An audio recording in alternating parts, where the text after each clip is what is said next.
Insidious chapter 1 में हमने देखा कि जॉश और रेने अपनी पूरी फैमिली के साथ नए घर में शिफ्ट हुए थे, पर उस घर में आते ही जॉश के परिवार के साथ डरावने हादसे शुरू हो गए, जिसकी शुरुआत जॉश के बड़े बेटे डाल्टन से हुई।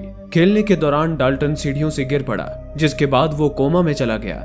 लाख कोशिशों के बाद डॉक्टर उसका कोई इलाज नहीं कर पाए। 3 महीने बीत गए पर डाल्टन की हालत में कोई सुधार नहीं आया।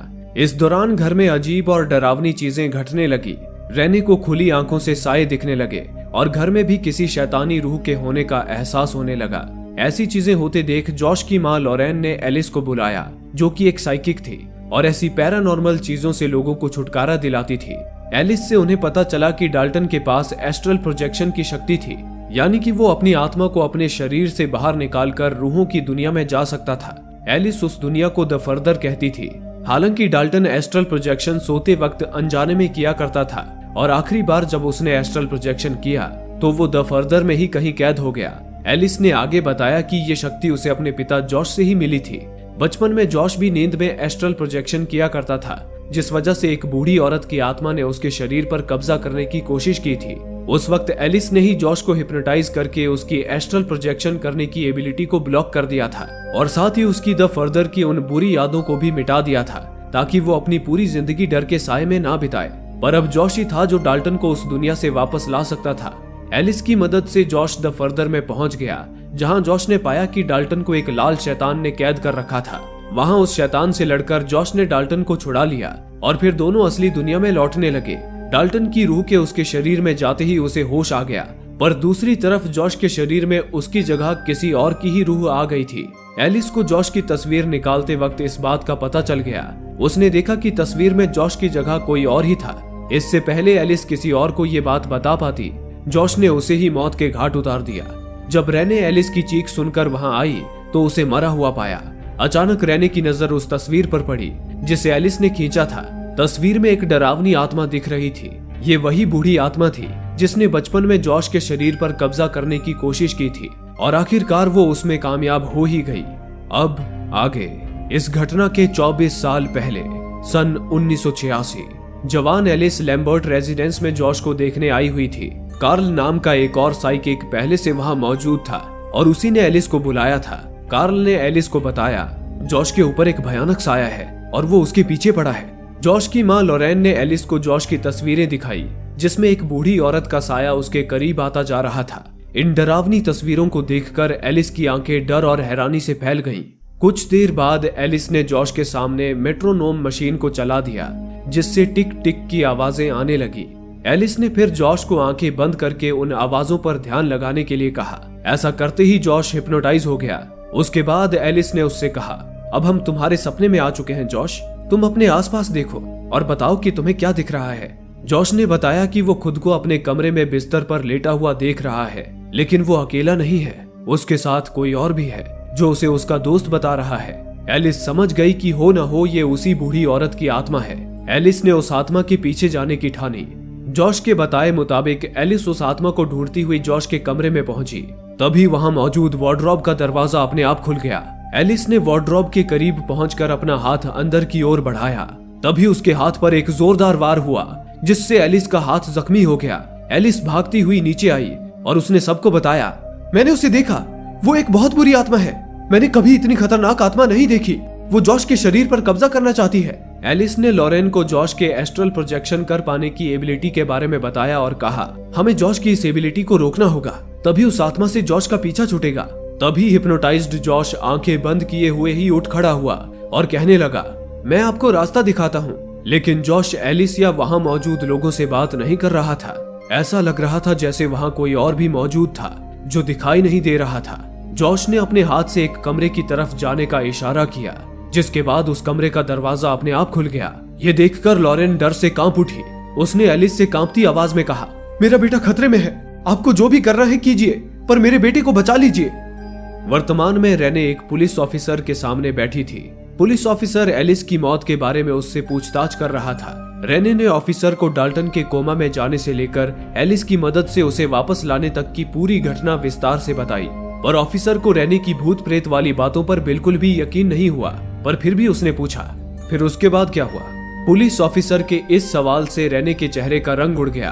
उसने आगे बताया, जॉश और एलिस लिविंग रूम में अकेले बातें कर रहे थे।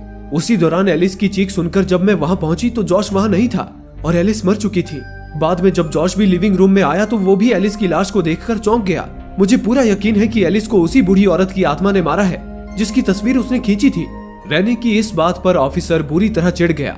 वो गुस्से से उस पर चिल्ला पड़ा, देखिए मैम, मुझे भूतों में कोई दिलचस्पी नहीं है। एलिस की गर्दन पर निशान मिले हैं जो कि इंसानी हाथों के हैं। मुझे पूरा शक है कि इसमें आपके पति का हाथ है। अगर फोरेंसिक रिपोर्ट में आपके पति के निशान मैच नहीं हुए तो मैं आपको फोन कर दूंगा, पर अगर मैच हुए तो बाकी आप खुद समझदार हैं। अब आप जा सकती हैं। पुलिस अपनी जांच शुरू कर चुकी थी जिसमें वे जॉश के घर की भी छानबीन करने वाले थे। इस वजह से जॉश और रेने को लॉरेन के घर पर आना पड़ा। वहां आकर सभी खुश थे। रात के वक्त रेने घर का काम खत्म कर डाइनिंग रूम में आकर बैठ गई। तभी उसे पियानो के बजने की आवाज आने लगी। जब वो पियानो वाले कमरे में पहुंची तो वहां कोई नहीं था। तभी रेने को केली के जोर जोर से रोने की आवाज आई। वो दौड़कर ऊपर गई तो उसने देखा कि केली अपने पालने में नहीं, जमीन पर थी, जिसे देखकर रेने एकदम से घबरा गई। वो तुरंत अपने कमरे में आई और जॉश से कहा, फिर से वो अजीब चीजें हो रही है। पियानो अपने आप बज रहा है और केली भी अपने पालने से नीचे गिर गई थी। पर जॉश ने घबराई हुई रेने से कहा कि हो सकता है केली खुद पालने से नीचे गिर गई हो। ये सुनकर रेने आपे से बाहर हो गई। उसने चिल्लाते हुए कहा, तुम्हें आखिर हो क्या गया है? तुम फिर से इन चीजों को हल्के में ले रहे हो। किसी ने एलिस का खून कर दिया और हम इस बारे में बात भी नहीं कर रहे। इस पर जॉश ने भी गुस्साते हुए कहा, चलो फिर खुलकर बात करते हैं। क्या तुम्हें ऐसा लग रहा है कि मैंने एलिस को मार डाला? ये सुनते ही रेने के चेहरे का रंग उड़ गया। रेने ने कहा, नहीं जॉश, मैं ये बिल्कुल भी नहीं कह रही। मुझे तुम पर यकीन है। रेने के थोड़ा शांत पड़ते ही जॉश उसे समझाने लगा, जब मैं डाल्टन को बचाने द फर्दर में गया था तो उसी दौरान एक बुरी आत्मा ने मेरे शरीर पर कब्जा कर लिया था और उसी ने एलिस को मार डाला। लेकिन फिर मैं अपने शरीर में वापस आने में कामयाब रहा और उस बुरी आत्मा को मेरा शरीर छोड़कर वापस जाना पड़ा। जॉश ने फिर आगे कहा, अब हमें कोई भी परेशान नहीं करेगा। हमारा बेटा वापस मिल गया। हम यही तो चाहते थे ना। जॉश के समझाने पर रेने थोड़ी शांत हो गई। दूसरी तरफ स्पेक्स और टकर एलिस के घर पर आए थे। एलिस को याद करके वे बहुत दुखी थे। तभी उन्हें रीडिंग रूम का दरवाजा खुलने की आवाज आई। वो दोनों चौंक गए क्योंकि उस घर में उनके अलावा और कोई भी नहीं था। स्पेक्स ने डरते हुए कहा, एलिस तो कभी रीडिंग रूम को खुला नहीं छोड़ती थी। टकर और स्पेक्स डरते डरते रीडिंग रूम में गए। रीडिंग रूम में अजीबोगरीब चीजों का कलेक्शन था। टकर और स्पेक्स ने वहां रखे सामान को थोड़ा टटोला तो उन्हें पुराने वीसीआर कैसेट्स मिले। उनमें से एक कैसेट पर जॉश लैम्बर्ट लिखा हुआ था। जब उन्होंने उसे प्ले किया तो उसमें बच्चा जॉश दिखाई दिया। ये उस वक्त का फुटेज था जब जॉश हिप्नोटाइज की हालत में खड़े होकर कमरे की तरफ इशारा कर रहा था और अगले ही पल कमरे का दरवाजा खुल गया था। टक्कर ने ध्यान से देखा तो पाया कि खड़े होने से पहले बच्चे जॉश ने अपना चेहरा एक और करके किसी से बात की थी। स्पेक्स और टक्कर ने जब ध्यान से उस तरफ देखा तो वहां उन्हें कोई खड़ा नजर आया, लेकिन फुटेज धुंधली होने की वजह से कुछ साफ दिखाई नहीं दे रहा था। दूसरी तरफ लॉरेन डाल्टन के कमरे में आई थी। उसने सोते हुए डाल्टन के सर को चूमते हुए कहा, हमें दोबारा छोड़कर मत जाना। डाल्टन ने नींद में ही फुसफुसाकर कहा, दादी आपके पीछे कोई खड़ा है। लॉरेन ने जब घबराकर पीछे देखा तो कमरे में कोई नहीं था। लॉरेन वहां से उठकर जब नीचे वाले कमरे में गई तो उसे एक औरत नजर आई जिसने पुराने जमाने का सफेद गाउन पहना था। लॉरेन उसके पीछे गई लेकिन वो आगे जाकर गायब हो गई। लॉरेन घबराहट में पसीने पसीने हो रही थी। वो खुद को शांत करने के लिए वॉशरूम में जाकर अपनी दवाई लेने लगी, लेकिन तभी उसने आईने में देखा कि वो औरत वॉशरूम के दरवाजे पर खड़ी है। लॉरेन के पलटते ही दरवाजा अपने आप बंद हो गया। उसने हिम्मत करके जब दरवाजा खोला तो सामने जॉश खड़ा था। लॉरेन ने घबराकर जॉश से कहा, जॉश मैंने अभी अभी यहाँ किसी औरत की आत्मा को देखा है। इस पर जॉश ने लॉरेन की बात बीच में ही काटते हुए कहा, मॉम यहाँ कुछ भी नहीं है और आप ऐसी बातें ना ही करें तो बेहतर है, क्योंकि रेने ने अगर आपकी बातें सुन ली तो वो फिर से परेशान हो जाएगी। इतना कहकर जॉश वहां से चला गया। अगली सुबह रेने ने देखा कि डाल्टन थोड़ा परेशान और उदास है। रेने ने उससे उसकी परेशानी का कारण पूछा। डाल्टन ने रेने को बताया, मैंने कल रात एक बुरा सपना देखा जिसमें मुझे सफेद कपड़े पहने एक डरावनी औरत घर में घूमती हुई दिखाई दी थी। डाल्टन ने आगे बताया, इसके बाद मैंने किसी तरह खुद को जगा लिया, पर जब मैं बाहर गया तो मैंने डैडी को किसी से बातें करते सुना। वो किसी को घर से जाने के लिए कह रहे थे, पर वहाँ कोई भी मौजूद नहीं था। मुझे डर लग रहा है मॉम, डैडी ठीक तो है ना? तभी जॉश उन दोनों के सामने आ खड़ा हुआ और मुस्कुराते हुए रेने से कहने लगा, आज बच्चों को स्कूल मैं ले जाऊंगा, तुम आज आराम करो। डाल्टन जॉश को देखकर घबरा रहा था और रेने को भी डाल्टन की बातें सुनकर जॉश पर शक होने लगा था। पर रेने चाहकर भी जॉश को मना नहीं कर पाई। दूसरी तरफ लॉरेन स्पेक्स और टकर से मिलने गई थी। उसने उन्हें बताया कि जिसने भी एलिस को मारा था और जिस वजह से वे सभी मुसीबत में पड़े थे, उससे अभी तक लॉरेन के परिवार का पीछा नहीं छूटा था। लॉरेन ने उन दोनों से मदद मांगी। स्पेक्स और टकर लॉरेन को एलिस के रीडिंग रूम में ले गए और उसे सालों पहले की जॉश के ट्रीटमेंट की फुटेज दिखाने लगे। टकर ने बताया कि उसने इस फुटेज को डिजिटाइज किया है और जब उसने इस फुटेज को ब्राइट किया तो उन्हें कुछ अजीब दिखा। लॉरेन भी उस फुटेज के पार्ट को देखकर हैरान रह गई, क्योंकि फुटेज में बच्चे जॉश के पीछे जवान जॉश खड़ा दिख रहा था। लॉरेन समझ नहीं पा रही थी कि आखिर ये हुआ कैसे था। वो मन ही मन सोच रही थी कि काश एलिस जिंदा होती तो वो इस पर कुछ रोशनी डाल पाती, पर मर चुके शख्स से कोई बात भी कैसे करे। ये ख्याल आते ही लॉरेन को कार्ल की याद आई, जिसने जॉश के बचपन में उसकी मदद के लिए एलिस को बुलाया था और खुद भी एक अच्छा साइकिक था। लॉरेन ने फिर कार्ल को फोन करके उसे एलिस के घर बुलाया। उसने कार्ल से कहा, हमारे कुछ सवाल हैं जिनके जवाब सिर्फ एलिस ही दे सकती है। एलिस से कांटेक्ट करने में बस तुम ही हमारी मदद कर सकते हो।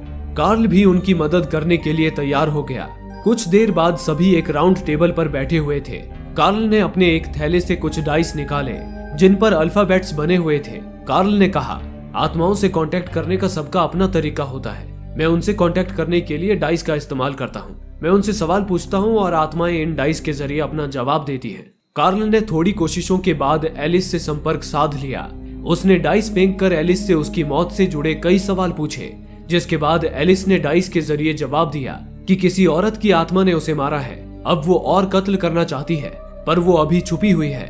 कार्ल ने फिर से डाइस फेंक कर पूछा, वो आत्मा अभी कहाँ छुपी हुई है? इस बार डाइस पर लिखकर आया, our lady of the angels.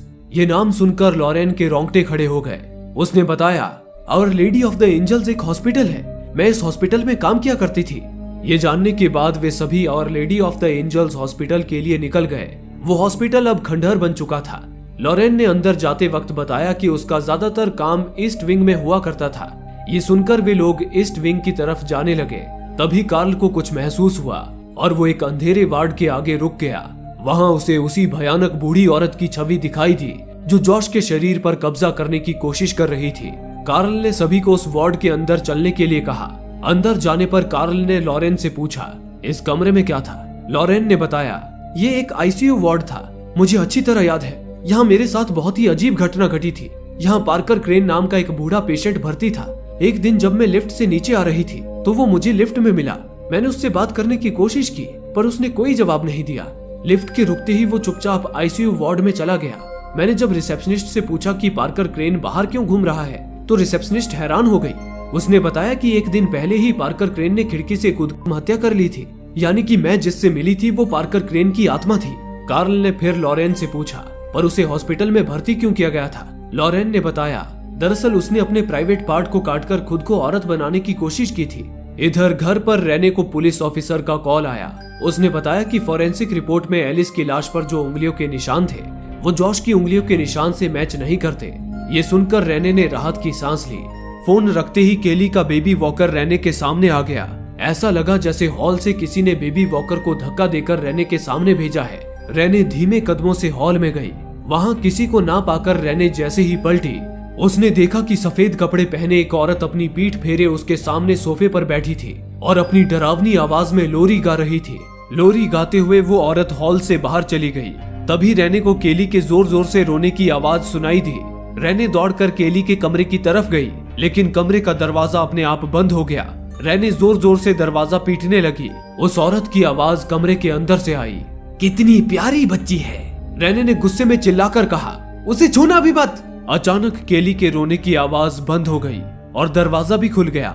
Renee जब अंदर गई तो केली वहां नहीं थी और ना ही वो औरत। रेने घबराहट में दौड़कर नीचे आई और केली को ढूंढने लगी। रेने ने जब मुड़कर देखा तो वो डरावनी औरत उसके सामने खड़ी थी। उसने रेने को एक जोरदार थप्पड़ मारा, जिससे वो जमीन पर गिरकर बेहोश हो गई। इस दौरान जॉश वॉशरूम में था। उसने देखा कि उसके दांत गिर रहे थे और बहुत कमजोरी भी महसूस हो रही थी। इस वजह से वो घबराने लगा। तभी एक औरत की डरावनी आवाज गूंजी, तुम्हारी मरी हुई आत्मा जॉश के जिंदा शरीर को सड़ा रही है। ये सुनकर जॉश बेचैन हो गया। तभी उस आत्मा की आवाज फिर से गूंजी, अगर तुम्हें जिंदा रहना है तो तुम्हें परिवार के सारे लोगों को मारना होगा। जॉश ने रोते हुए कहा, प्लीज मैं ऐसा नहीं करना चाहता, मुझे ऐसा करने पर मजबूर मत कीजिए। दरअसल जॉश के शरीर में अब भी वो आत्मा मौजूद थी जिसने एलिस का कत्ल किया था, और अब जॉश का शरीर उस आत्मा के रंग रूप के हिसाब से खुद को ढालने की कोशिश कर रहा था, जिस वजह से उसके शरीर में बदलाव आ रहे थे। यही वजह थी कि पुलिस इन्वेस्टिगेशन में जॉश के फिंगरप्रिंट एलिस के गर्दन पर मिले फिंगरप्रिंट से मेल नहीं खा रहे थे, क्योंकि वो दिखने में तो जॉश था पर वो अब कोई और ही बन चुका था। क्योंकि वो आत्मा एक मरे हुए इंसान की थी, इसलिए वो जॉश के शरीर को भी मार रही थी, और इसी वजह से जॉश का शरीर भी धीरे धीरे सड़ रहा था। कुछ देर बाद जब जॉश हॉल में आया तो उसकी नजर रेने पर पड़ी, जो बेहोश पड़ी हुई थी। उसने उसे उठाकर सोफे पर लेटा दिया। कुछ देर बाद जब रेने को होश आया तो उसने जॉश से केली के बारे में पूछा। जॉश ने बताया कि केली ठीक है और रेने को फिक्र करने की जरूरत नहीं है। रेने जब केली के कमरे में गई तो देखा कि वो आराम से खेल रही थी। रेने ने चैन की सांस ली। फिर उसने जॉश को उस औरत के बारे में बताया कि कैसे उसने रेने पर हमला किया था और केली को गायब कर दिया था। रेने जॉश से दूसरी जगह जाकर रहने की बात करने लगी। ये सुनते ही जॉश गुस्से से उबल पड़ा। उसने रेने से कहा, मैंने भी यहाँ उन मनहूस चीजों को देखा है, लेकिन हमें अब उन्हें नजरअंदाज करना होगा। वो सिर्फ हमें डराने की कोशिश कर रहे हैं, पर अगर हम उन पर ध्यान ना दें तो वो भी हमें अकेला छोड़ देंगे। पर तभी पियानो की आवाज आने लगी। जॉश और रेने अब पियानो वाले रूम में गए तो धुन बजनी बंद हो गई। रेने को याद आया कि ये गाना और धुन उसने ही जॉश के लिए बनाई थी। उसने जॉश से कहा, क्या तुम्हें ये गाना याद है? ये मेरा गाना है जो मैंने तुम्हारे लिए लिखा था। लेकिन जॉश ने कहा कि उसे कुछ भी याद नहीं है, जिस पर रेने को बहुत अजीब लगा। इधर हॉस्पिटल में लॉरेन बाकियों के साथ मिलकर पार्कर क्रेन का मेडिकल रिकॉर्ड्स ढूंढ रही थी। काफी ढूंढने के बाद उसे पार्कर का मेडिकल रिकॉर्ड मिल गया, जिसमें उसकी तस्वीर और घर का पता भी था। उन चारों ने पार्कर के घर पर जाने का फैसला किया। कुछ देर बाद वे सभी पार्कर के घर पर पहुंचे। वहां एक अजीब सी बदबू फैली हुई थी और घर का हर कोना मनहूसियत बयान कर रहा था। स्पेक्स और टकर एक कमरे में गए जो किसी छोटी बच्ची का लग रहा था। थोड़ी बहुत छानबीन करने के बाद जब दोनों जाने के लिए मुड़े तभी उनके सामने एक बच्ची आ गई। उसने कहा, तुम यहाँ नहीं रुक सकते। अगर उसने तुम्हें देखा तो मेरे हाथों तुम्हें मरवा देगी। स्पेक्स और टकर डर के मारे उस कमरे से निकल गए। दूसरी तरफ घर पर जॉश पियानो वाले रूम में बेसबॉल बैट लेकर बैठा था। वो इधर उधर नजरें घुमाते हुए कह रहा था, तुम रेने तक पहुंचना चाहते हो, लेकिन ऐसा कभी नहीं होगा।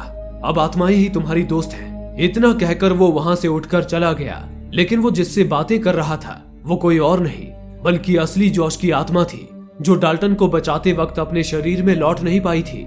वो जॉश की ही आत्मा थी जो हर बार पियानो बजाकर रेने का ध्यान खींचने की कोशिश कर रही थी, पर इसके अलावा वो कुछ भी नहीं कर सकता था। वो बेबस था, बस चीखता रह गया। वहीं पार्कर के घर में छानबीन के दौरान जब कार्ल और बाकी लोगों को कुछ नहीं मिला तो कार्ल ने दोबारा एलिस से बात करने की कोशिश की। उसने पासा फेंक कर पूछा, एलिस तुम हमें यहाँ क्यों लाई हो? क्या चाहती हो तुम? लेकिन कार्ल को नहीं पता था कि उनकी मौत का इंतजाम वहाँ पहले ही हो चुका था। छत में लगे झूमर का पेच अपने आप ढीला होने लगा था और इस बार डाइस में जो शब्द लिखकर आया था वो था मोर्स, जिसका लैटिन में मतलब था मौत। कार्ल ये देखकर सोच में पड़ गया। उसी वक्त लॉरेन भी वहां आ गई। उसने सामने दीवार पर देखा तो पाया कि एक बड़ी सी तस्वीर लगी थी जिसमें एक औरत अपनी बच्ची के साथ खड़ी थी। उसने कार्ल से कहा, कार्ल यही वो औरत है जो मुझे मेरे घर में दिखी थी। लॉरेन ने अपनी बात खत्म की ही थी कि सीलिंग का झूमर उसके ऊपर गिर पड़ा। कार्ल ने ऐन वक्त पर लॉरेन को किसी तरह बचाया। अब तक स्पेक्स और टकर भी लिविंग रूम में आ चुके थे। कार्ल को अब समझ आ गया था कि उनके साथ धोखा हुआ था। कार्ल ने दोबारा डाइस फेंका और पूछा, तुम एलिस नहीं हो ना? आखिर कौन हो तुम? डाइस में उस अनजानी आत्मा ने बताया कि वो एलिस नहीं, मदर ऑफ डेथ है और वो उन्हें मौत के घाट उतारना चाहती है। ये सुनकर सभी के चेहरे पर हवाइयां उड़ने लगी। तभी सामने की बुक शेल्फ से नॉक करने की आवाज आई। सभी ने मिलकर जब उस बुक शेल्फ को हटाया तो उसके पीछे एक बड़ा सा हॉल दिखा। हॉल से सड़े मांस की तेज बदबू आ रही थी। टकर ने अंदर जाकर देखा तो वहां कई लाशें बैठी हुई हालत में थी। वे लाशें सफेद कपड़े से ढकी हुई थी। टकर ने कपड़ा हटाकर उनमें से एक का चेहरा देखा। उस सड़े हुए चेहरे को देखकर वो उल्टियां करने लगा। उस जगह पर ऑपरेशन में इस्तेमाल किए जाने वाले धारदार और बड़े औजार भी रखे हुए थे। तभी स्पेक्स को वहां एक बॉक्स में कुछ पेपर कटिंग्स मिली। उसने सबसे कहा, इधर देखो, इस पेपर कटिंग में ब्राइड इन ब्लैक की खबर छपी है। कुछ सालों पहले एक औरत किसी हत्यारन के चंगुल से भाग निकली थी। उस औरत ने हत्यारन का हुलिया बताया था। वो हत्यारन एक बूढ़ी औरत थी जो शादी का काला लिबास पहनकर लड़कियों को मारती थी, इसलिए पुलिस ने उसे ब्राइड इन ब्लैक का नाम दिया था। उसने 15 लड़कियों का शिकार किया था। कार्ल ने वहां रखी लाशों को जब गिना तो वे भी 15 निकली।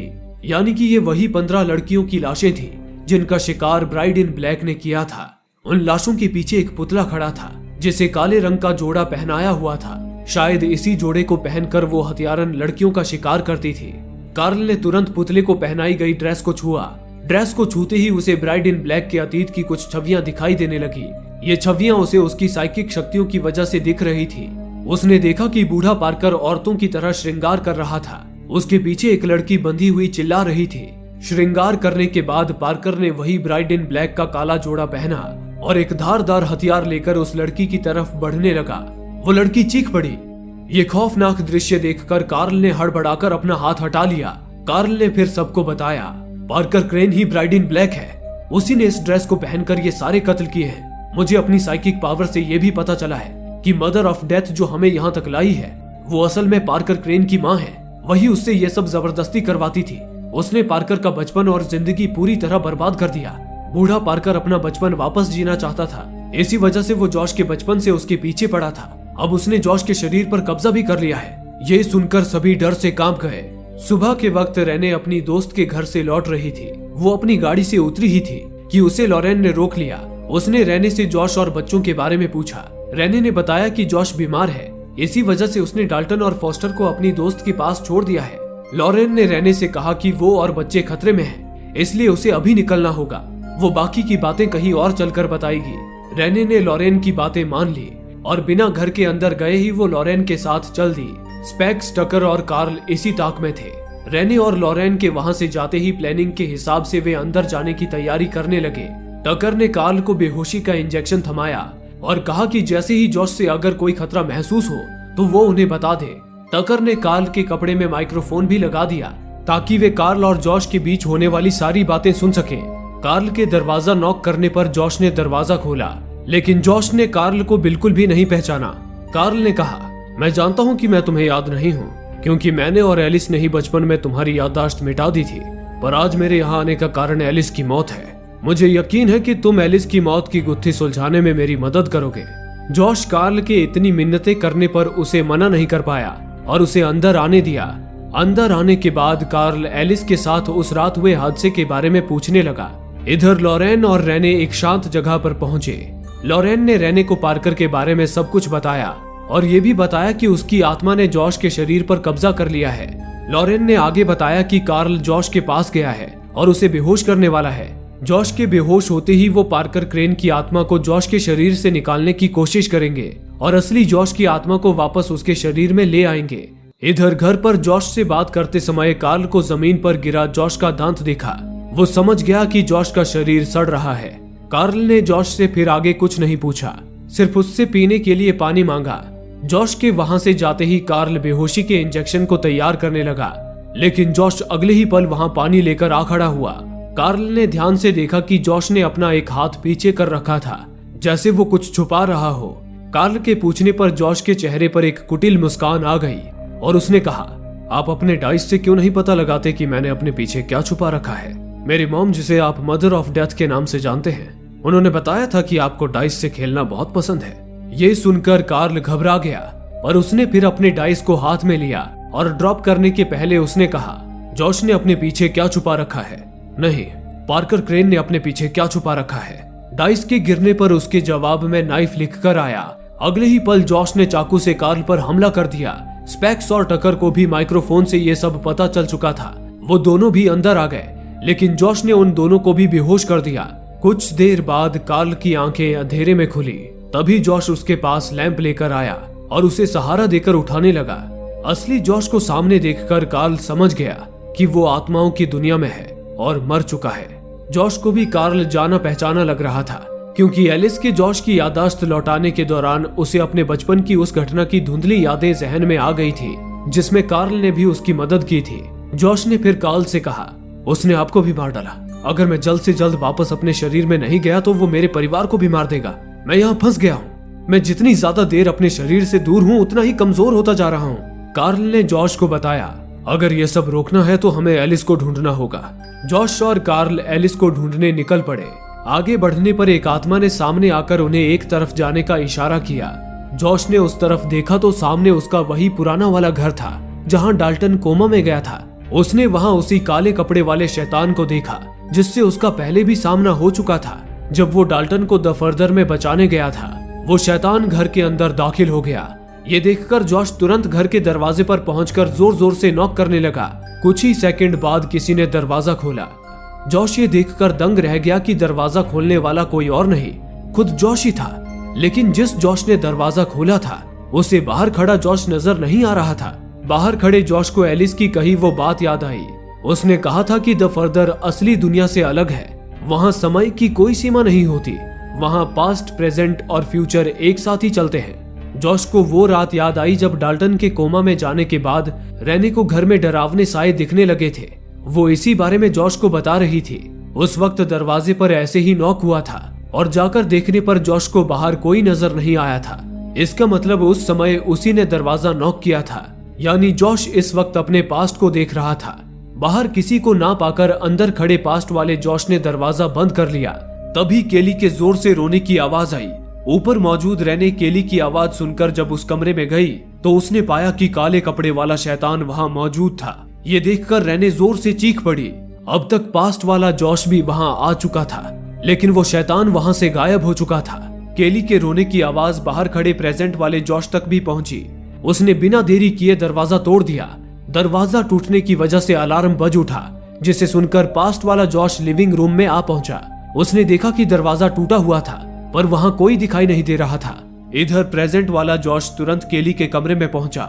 उसने पाया कि काले कपड़े वाला शैतान केली के कमरे में अब भी मौजूद था। वो उस शैतान पर टूट पड़ा, लेकिन वो शैतान उल्टा जॉश पर ही भारी पड़ने लगा। अचानक एक लैंप की नीली रोशनी उस शैतान के चेहरे पर पड़ी, जिससे उसका चेहरा जल उठा। इसके साथ ही एक तेज आवाज गूंजी, नरक में जाओ शैतान। और अगले ही पल वो शैतान खिड़की तोड़कर बाहर जा गिरा। हालांकि इस बार खिड़की द फर्दर में ही टूटी थी, पर असली दुनिया में वो खिड़की सही सलामत थी। जॉश ने हैरानी से आवाज की ओर देखा तो एलिस उसके सामने खड़ी थी। एलिस ने जॉश को गले लगा लिया और कहा, मैंने तुम्हारी आवाज सुन ली थी जॉश, इसलिए तुम्हारी मदद करने आ पहुंची।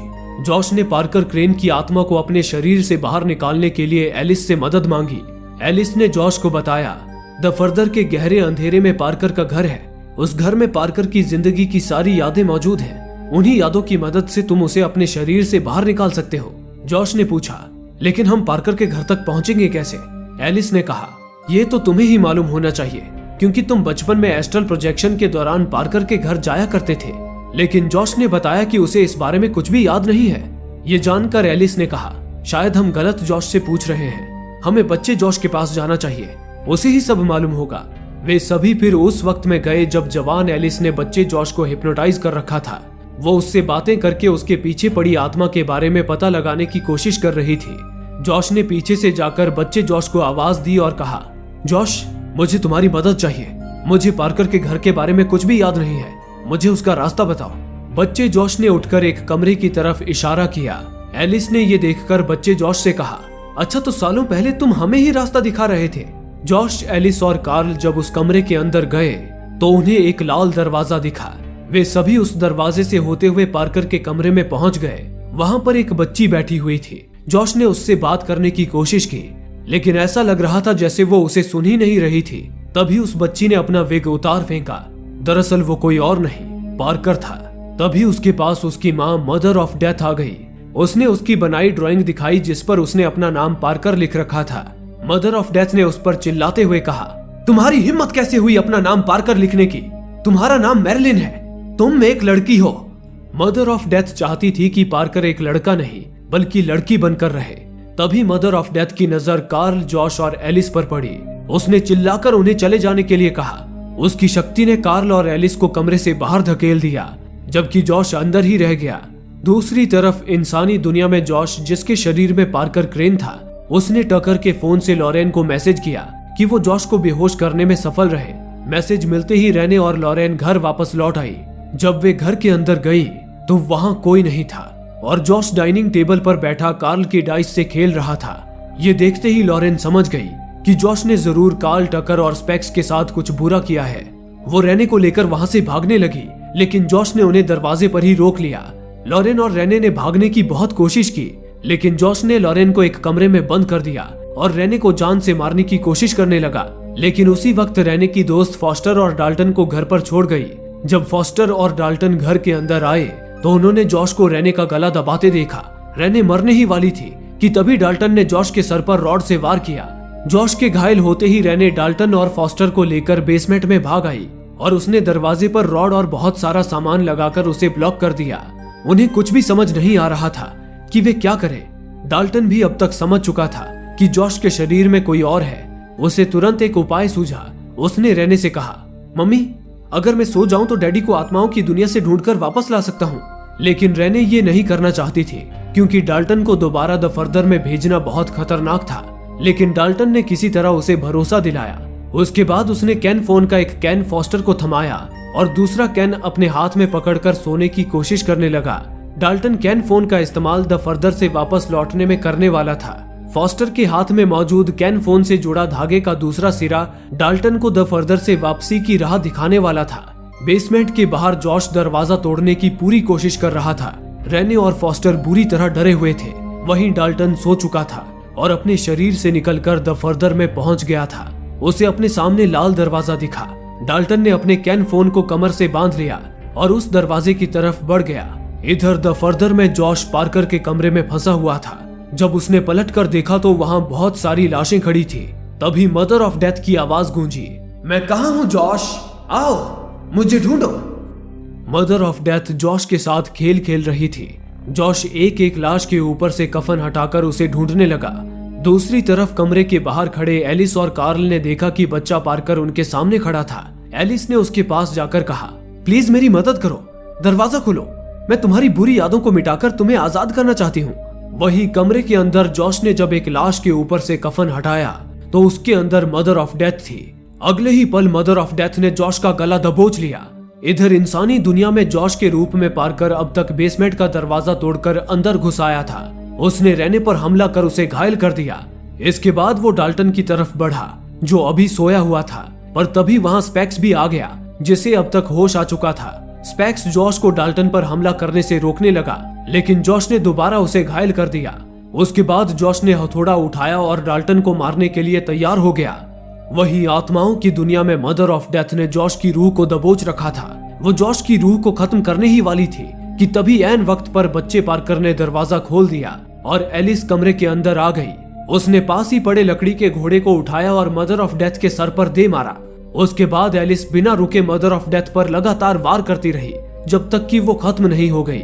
पार्कर की यादों से मदर ऑफ डेथ के खत्म होते ही उससे जुड़ी वो सारी बुरी यादें भी अपने आप ही मिट गईं, जिन यादों ने पार्कर को हत्यारा बनाया था। इसका सीधा असर इंसानी दुनिया में हुआ।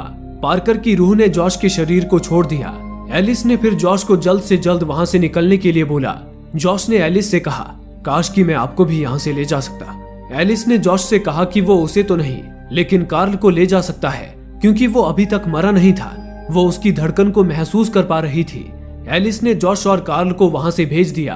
कार्ल और जॉश जब आत्माओं की दुनिया से बाहर निकलने लगे तो उन्हें बुरी और अतृप्त आत्माओं ने घेर लिया। वे उन्हें जाने नहीं देना चाहते थे, पर तभी जॉश को डाल्टन की आवाज सुनाई दी। वो उसे पुकार रहा था। जॉश ने भी आवाज दी, डाल्टन बेटा कहाँ हो तुम। डाल्टन आवाज सुनकर उसके पास पहुंच गया। उसने जॉश से कहा, मैं आपको घर ले जाने आया हूँ डैडी। डाल्टन ने जॉश और कार्ल को उसके पीछे आने के लिए कहा। उसने अपने कैन फोन का सिरा पकड़ा और उससे बंधे धागे के सहारे वापस अपने शरीर की तरफ बढ़ने लगा। इंसानी दुनिया में रेने डाल्टन को जगाने की कोशिश कर रही थी। तभी उसने एक झटके से अपनी आंखें खोल ली और साथ ही जॉश को भी होश आ गया। उसे होश में आया देखकर रेने और डाल्टन डर गए। उन्हें अभी तक ये पक्का नहीं था कि वो जॉश ही है या कोई और, लेकिन फिर जॉश ने रेने की तरफ देखते हुए कहा, रेने तुम घबराओ मत, ये मैं हूँ। मैंने तुम तक पहुँचने की बहुत कोशिश की। मैंने पियानो पर तुम्हारा गाना भी बजाया था। पियानो की बात सुनकर रेने को यकीन हो गया कि वो असली जॉश ही है।